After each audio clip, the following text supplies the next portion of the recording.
ভোটের আগে উত্তপ্ত শিলিগুড়ি, তৃণমূলের গোষ্ঠী সংঘর্ষ। বালি পাথরের সিন্ডিকেট নিয়ে বচসা মারামারিতে আগুন ধরিয়ে দেওয়া হয় দোকানে। রাজু মণ্ডল ও জ্যোতিষ বর্মনের গোষ্ঠী সংঘর্ষ। পঞ্চায়েত সদস্যের বাড়িতে বিক্ষোভ গ্রামবাসীদের। অভিযোগকারী সুকমল দেবনাথ তিনি দাবি করেছেন যে বেলেঘাটার একটি বাড়িতে ৭৫ বছর ধরে ভাড়ায় রয়েছেন তাঁর পরিবার। ৪ ফেব্রুয়ারি রাতে প্রমোটিং এর নামে রাজু নস্কর ও তাঁর দলবল তাঁর বাড়িতে চড়াও হয়। বাড়ি ছেড়ে দেওয়ার জন্য হুমকিও দেওয়া হয় বলে অভিযোগ করেছেন তিনি। আর ৫ ফেব্রুয়ারি বেলেঘাটা থানায় তৃণমূল নেতা রাজু নস্কর ও তাঁর কয়েকজন সঙ্গীর বিরুদ্ধে অভিযোগ দায়ের করেন তিনি।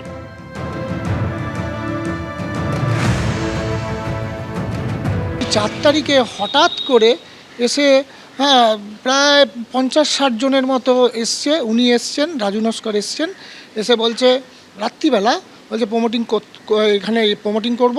আমি বলেছি আমি তো ঘর মাপতে দেবো না, আমি ঘর মাপতে দেবো না। আপনারা যে বাড়িওয়ালা হয়েছেন তার কাগজপত্র দেখান, আমি উকিলকে দেখাবো। বলছে বেলেঘাটার কোর্ট আমি, বেলেঘাটার থানা আমি। আমাকে এরকমভাবে নিয়ে পুরো তুলে নিয়ে চলে গেল। যদিও এই অভিযোগ অস্বীকার করেছেন রাজু নস্কর।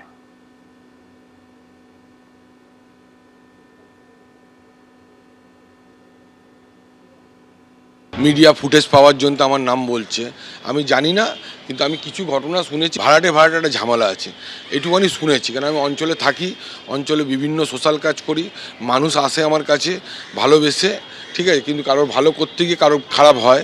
কিন্তু আমি এই ছেলেটার নাম বলছি যে আমি তাকে চিনি না। আমি আরো একবার সরাসরি চলে যাব আমাদের প্রতিনিধি আবির দত্তের কাছে।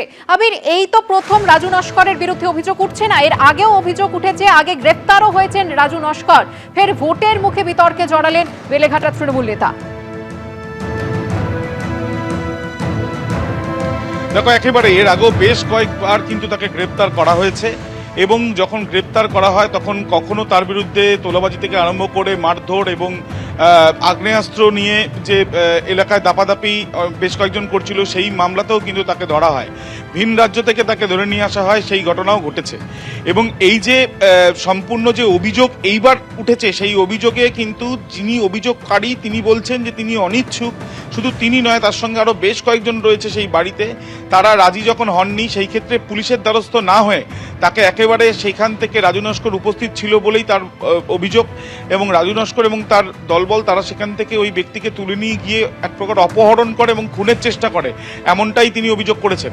কিন্তু এই যে সম্পূর্ণ বিষয়টা, তার পরবর্তীকালে আজকে গ্রেপ্তার করা হলেও আতঙ্ক কিন্তু কাটছে না তাদের। এবং তার বৃদ্ধা মা তিনিও বলছেন যে কিভাবে তার উপরও আঘাত করা হয় এবং বেশ কয়েকজন চলে আসে। এবং বর্তমানে যে পরিস্থিতি তোমায় জানিয়ে রাখি, পুলিশের তরফ থেকে একজন মহিলা সিভিক ভলেন্টিয়ার এবং একজন পুলিশ কর্মী তারা ঠিক তাদের বাড়ির পাশেই, বাড়ির সামনেই তারা কিন্তু মোতায়েন রয়েছেন, যাতে কোনো রকম অপ্রীতিকর ঘটনা বা উত্তেজনা নতুন করে ওই অঞ্চলে না শুরু হয়। এবং সেই জন্যই কিন্তু সেখানে পোস্টিং রয়েছে বলে পুলিশ সূত্র থেকেও জানা যাচ্ছে। ধন্যবাদ আবির।